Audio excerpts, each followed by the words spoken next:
See, we're recording right now.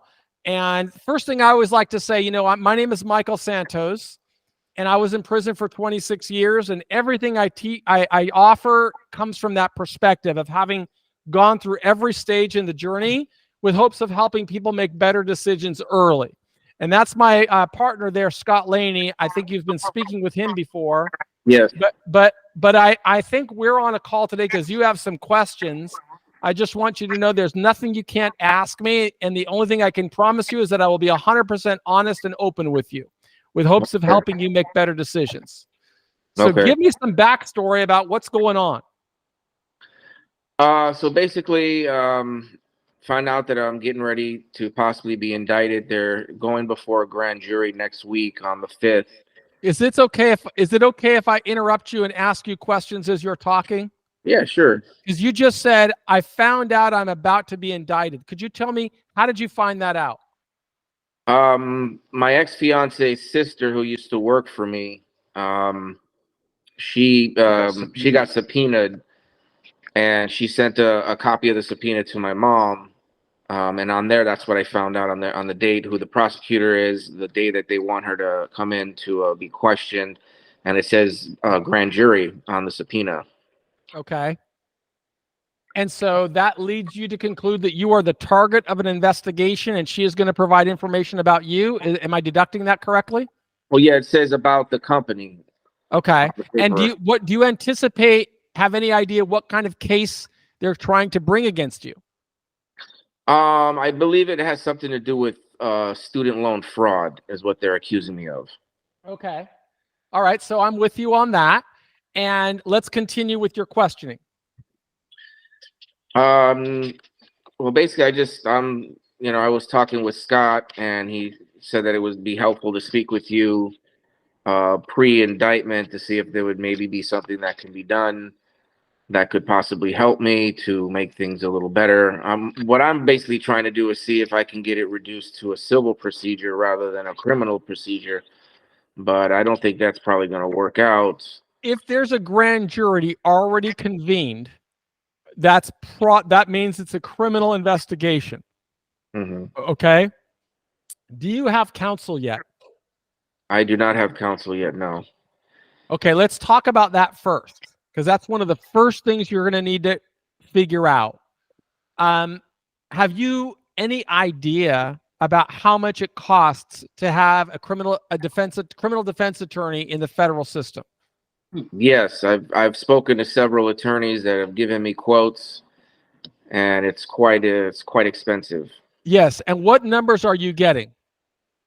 Anywhere from 50 to 70,000. Good. So at least I know something. At least you're talking to real federal criminal defense attorneys, and it's important for you to understand that. Mm-hmm. Now, I want to say, is it okay if I ask you some questions along the way? Because I can be most useful to you if I know more information. Is that okay? Yeah. Okay. Do you have the means to hire? I would say this. Do you have the means that you could part with $50,000 to $70,000 and it's not going to really cripple your whole family and your history, or would that completely cripple you? Yeah, I don't have anything because the Fed basically froze all my accounts. So I have nothing, to be honest with you. I have nothing. Well, that's good. The best way for us to communicate is to be honest. Mm-hmm. Now, if that's the case, I would recommend, and what district are you in? It's in the Colorado district. The District of Colorado. Are you in, is Colorado only one district, or I think there's only one district. It's just one. Okay. Then what I would highly recommend you do is you reach out to the public defender in Colorado. And I have tried that before, because I knew that they were investigating me prior to because I was arrested for a different crime, so this is going to be my second conviction. Was the first crime in the federal system or the state? Yeah, no, federal. And did you do time for that? Yes. Yeah. I did. How much time? 2 years. Where? I was sent to FCI Miami. Okay. So you were in the medium, not in the camp? Well, no, it's a low now. They used to be a medium, but Yeah, it used to they be. It changed used it to to be a a low. detention center. Then it was a medium, then a low, and you were in the low. Why were you not in the camp with a 2-year sentence? Because apparently, I had some prior misdemeanor records, which were minor stuff, but I guess there was one arrest that I had because I got into a fight with my ex-girlfriend. Okay. And I was basically accused because she was in the house and whatnot, and I didn't let her leave. They consider that kidnapping. Oh my So, God, that's it. So but that's what year was that? I don't even remember. That was over 10 years ago, or maybe even longer now. If it Over, was over 15 years ago, that's an important data point. If it's over 10 years ago, not quite as important. um, it could be now over 15 years that I'm thinking Well, we'll about. cross that bridge when we get to it. Do you Okay. have any idea of the amount of loss that the government will allege in this alleged crime? With the one I'm on now, Mm-hmm. I have no idea. Well, no idea I mean, you could have some idea. Is it over $500 million? Oh, you mean as far as the money that I? Oh, no, like just under $1 million. Under $1 million. That's Yeah, an important data point, right? What I'm yeah. trying to do is narrow things down here so I have an idea of what you're looking at. Do you know what you're looking at? I mean, not really. I mean, So let's do some work together. I'm going to because I'm recording this, I'm going to mhm. go ahead and first of all I'm going to open another browser, okay? And I'm going to try and help you. How long ago were you in prison? I was released last November 29th of Oh, last so you're year. still under supervised release. Yeah, I'm still on probation right now. Okay, that's another complicating factor. Was this crime, alleged crime, before you went to prison, or was it since you've been home? N- with the crime that I'm on now, The one that you're concerned about. yeah, that was well. They came in and got me on the first crime, and then they searched my house, and then they thought that they found stuff that they were suspicion to do another investigation on my business. So they've been doing that for the last 2 years. Or Okay, so this happened before you went to prison the first time. yeah, Okay, what I want you to do, are you familiar with this website right here?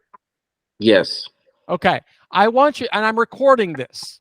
okay, So I want you to go to this section here before sentencing, click it right there.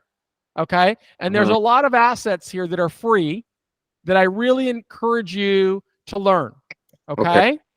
all right, So scroll through them, but this is the one, number 1, sentencing guidelines. If I click that right there, right, I can scroll down this screen here and you can watch a video a little bit about the guidelines, which you're somewhat familiar with because you've been through this before.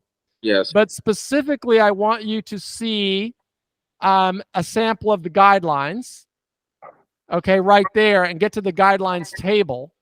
And I'm going to assume this is a standard fraud case, means we're going to start at a level 7.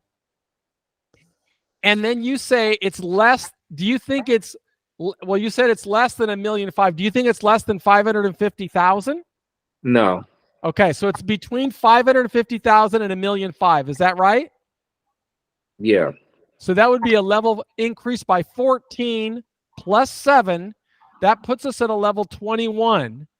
Okay, but they may put you at a category 2. Okay, which is 41 to 51 months. It depends on how you kind of navigate this, because the question is, did this happen before you were convicted the first time? If it did, you could still argue that you're category 1. If it didn't, then they're going to likely put you at 41. They're also going to give you some enhancements if they didn't, because they're going to say you did this since you've been home, and there'll be enhancements there. If you cooperate and plead guilty and do everything right, you'll likely get a 3-point reduction, which brings it down significantly. But I would highly recommend you look at these guidelines here and you get an understanding of saying, what's your exposure? Okay, because that exposure is going to influence where you serve your sentence. Would you prefer to serve your sentence in the Midwest now rather than South Florida? Because you're in Colorado. yeah, possibly, yeah. because my family. I mean, I'm in Florida right now, but I think my family, they're planning on wanting to move everything to Colorado, so I might want to consider serving time, in Colorado. So you just got out a couple months ago. Is that right? Yeah, Okay. How February. long ago? Oh, February 10th was my release date Of this year. of this year. Yeah, So what an awful experience to be only home since February and already being told you're looking at another indictment. yeah, I'm so sorry to hear that. yeah. Me too. So tell me something. So this is clearly something that happened before you went to prison the first time. Is that right? I'm not understanding the question. I'll be honest Okay, with so you. you've only been home since February. There's no possible way that you could, in my view, that you committed a crime since you went home that already resulted in a Oh, no grand jury proceeding. crime since I've been home. Yeah, not at all. So this is a crime that happened before you were convicted. What was the first conviction for? Um, it's called cyber stalking. I basically sent a bunch of rude and racial text messages to somebody, and it was across state lines. So Okay. that's to get involved in. How old are you? I'm 45.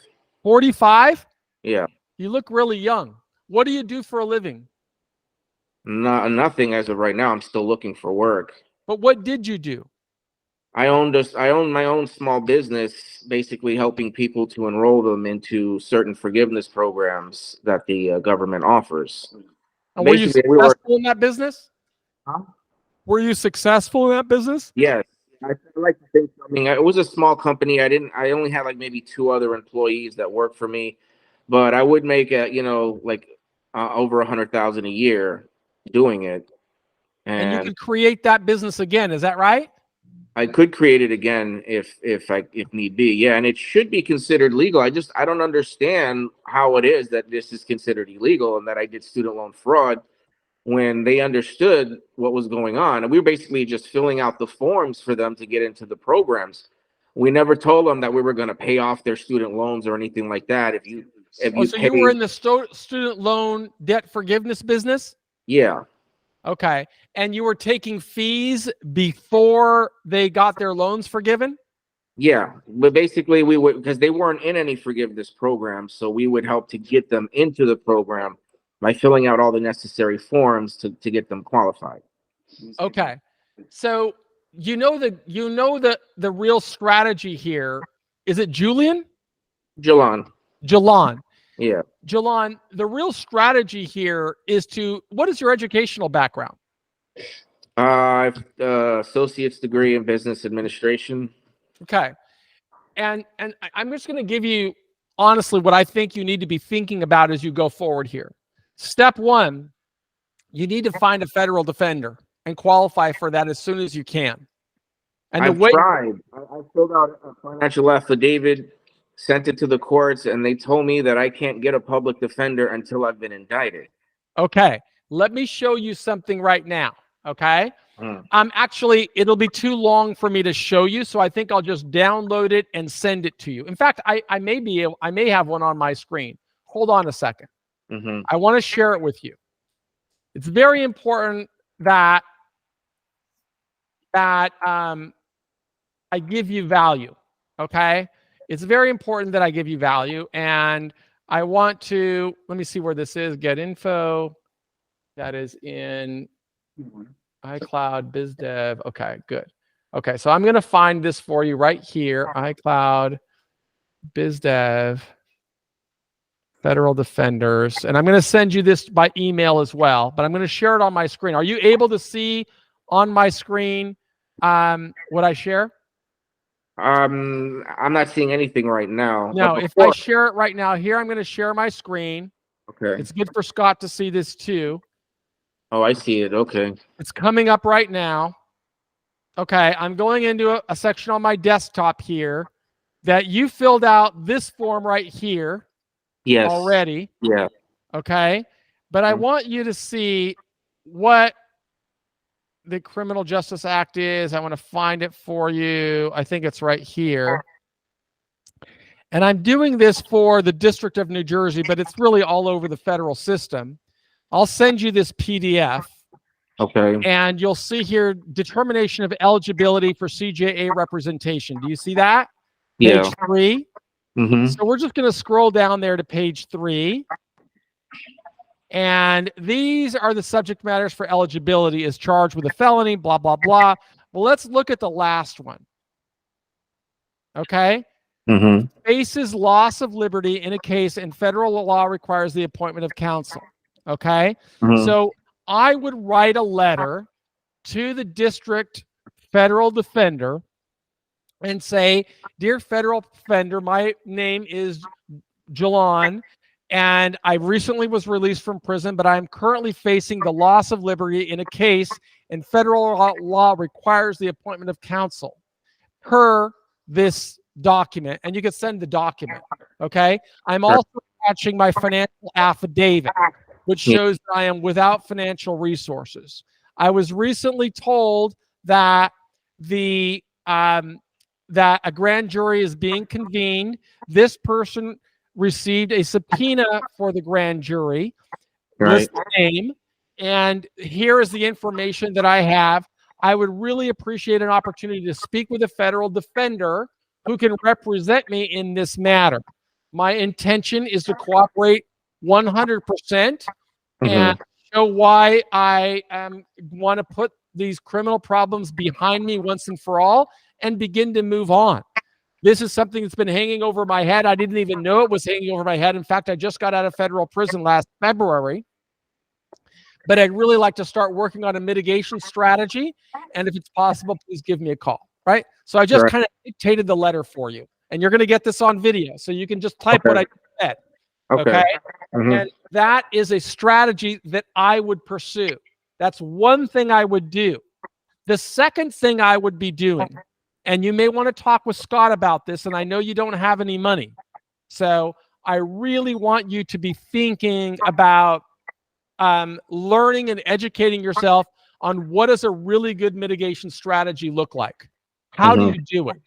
And what you have to really be thinking about is helping these stakeholders, the prosecutor, the judge, the people you're going to meet again in the federal system, that you don't look like you're some kind of habitual criminal.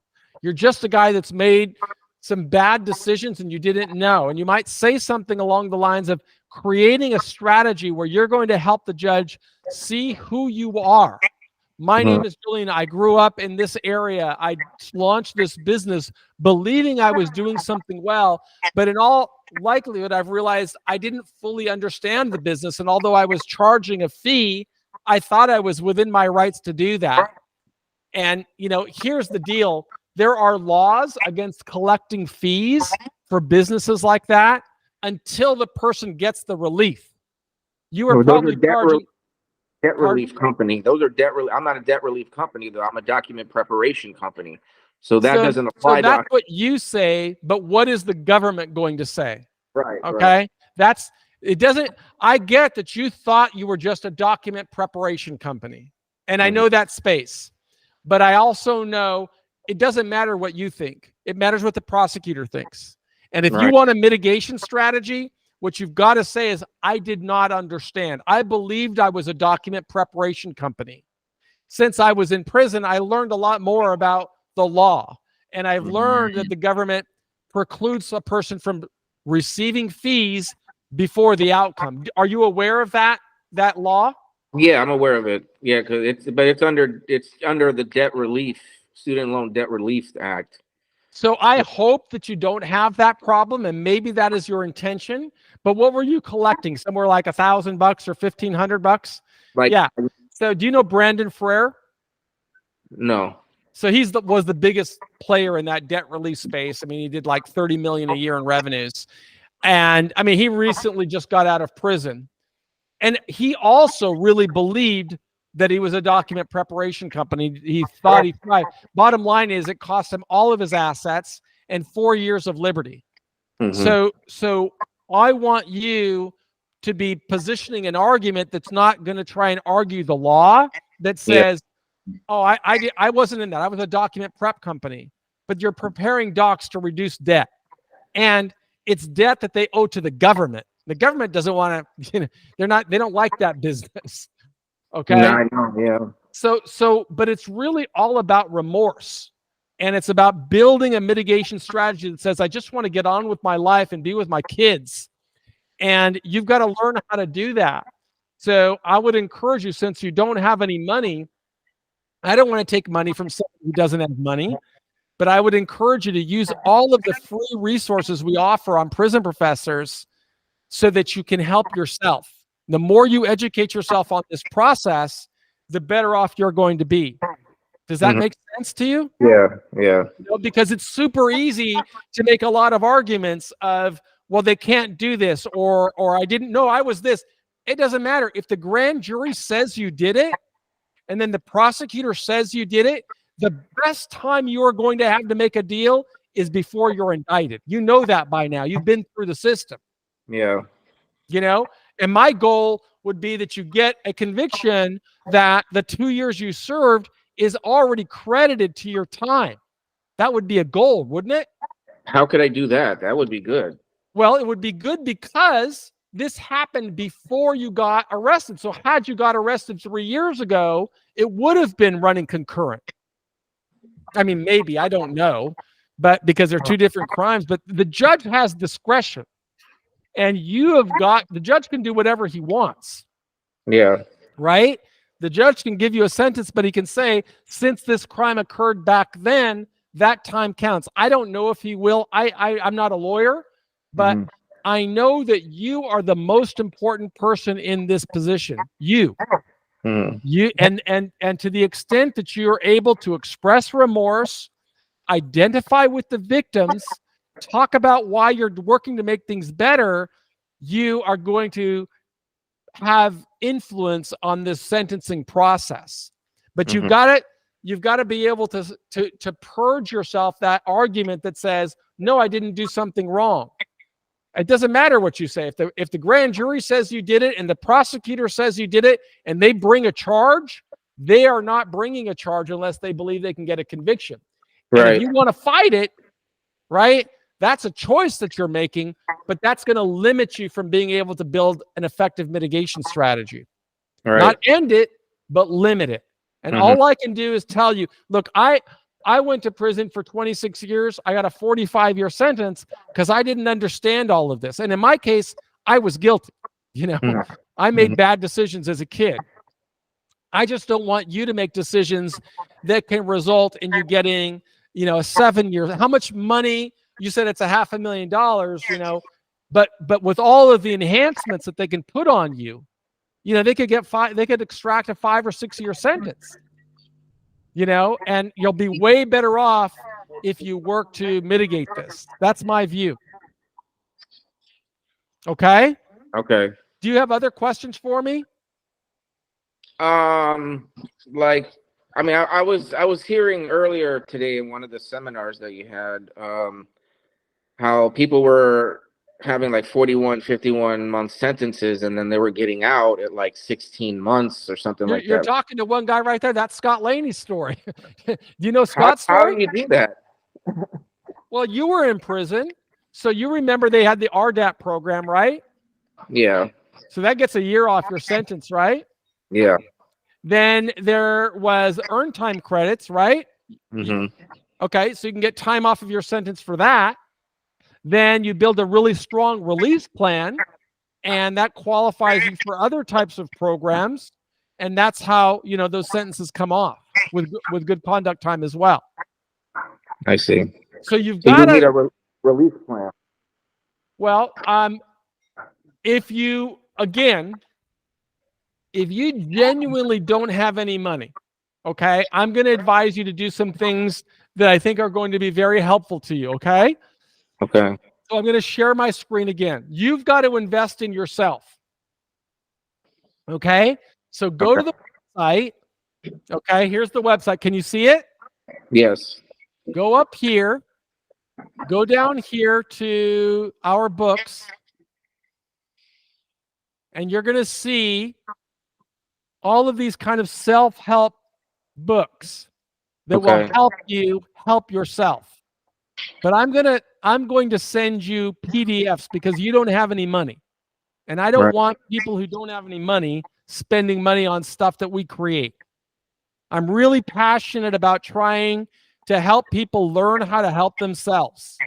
But Okay. you've got to learn how to help yourself. Okay? Okay.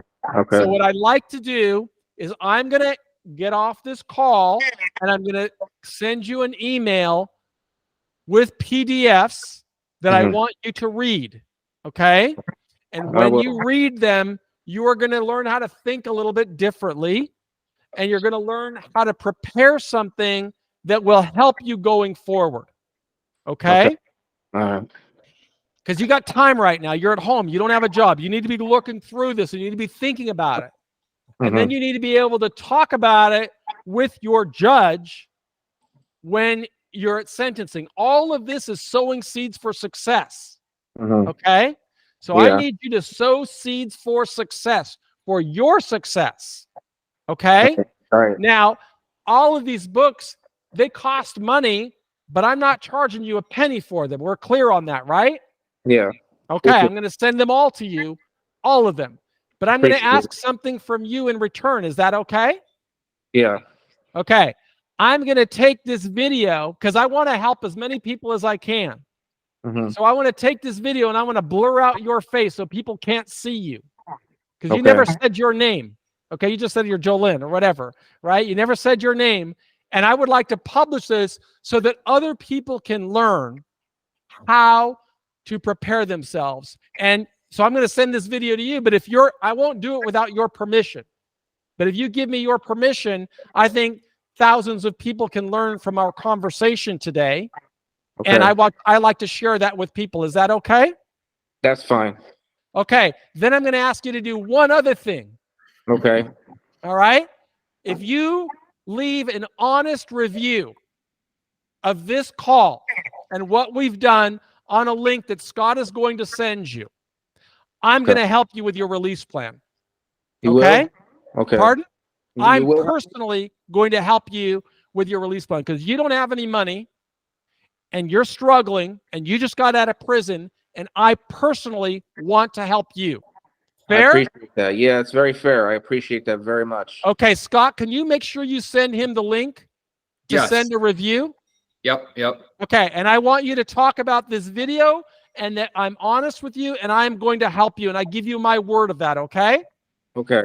All right, I'm going to close here. I'm going to send you a copy of this video. I'm going to send you a lot of books via PDF. I'm probably going to have to send them in multiple emails because they're big books. Okay, that's fine. But I want you to learn. Fair enough?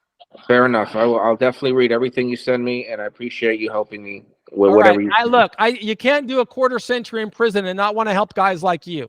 So stick with the Prison Professors community, and we'll always be a resource for you, okay? I appreciate that. God bless you, brother. Thank you, sir. Right. Be cool. Bye-bye. All right. Bye-bye. Scott, you make sure you connect with him. You got it. I will. Bye.